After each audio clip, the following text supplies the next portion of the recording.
Bonjour, je suis Anthony Huerta, je viens de Belgique. J'essaie de lancer un projet pour résoudre ce problème cauchemardesque qu'est le plastique qui traîne dans les rues, dans la brousse, qui s'accroche à la nature et qui est là depuis des décennies et qui malheureusement, vu le temps que met la désagrégation du plastique, risque de polluer encore pendant des décennies toute cette nature qui nous entoure et c'est un vrai cauchemar.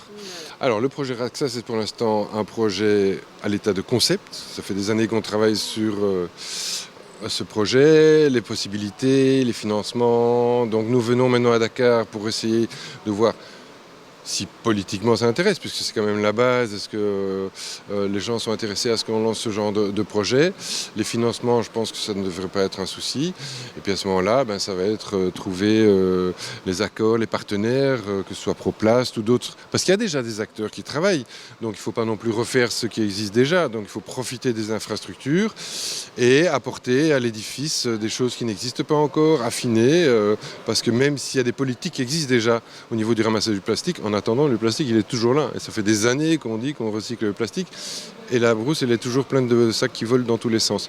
Donc maintenant, l'idée est de ramasser ce plastique, le chauffer de manière à retourner à son état naturel, si on peut dire ça comme ça, c'est-à-dire l'état de pétrole, pour être réinjecté en tant que source d'énergie, parce que tout ce pétrole qui est produit et qui est déjà sorti de terre, c'est tout ça qu'on ne doit plus sortir puisqu'il est là.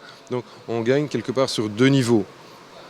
Et si un jour je dois fermer les usines parce qu'il n'y a plus de plastique qui traîne dans les rues, je serai le plus heureux des hommes.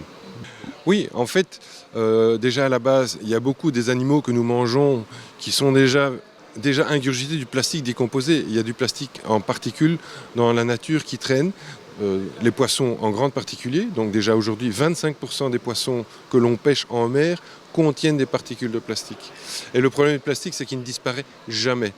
On nous indique depuis longtemps que ça met 500 à 1000 ans pour disparaître. Non, il ne disparaît pas. Il devient des microparticules.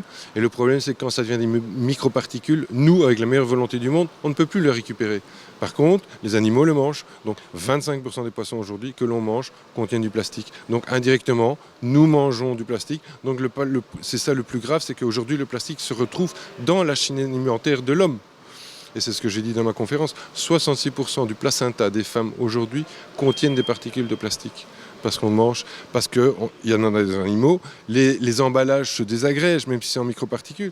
Les bouteilles d'eau, ça se désagrège, mine de rien, avec le temps. C'est petit, mais petit à petit, ça fait que, oui, il y a des études qui ont été faites que l'on ingurgite en tant qu'homme environ 5 grammes de plastique par semaine, ce qui équivaut à une carte de crédit.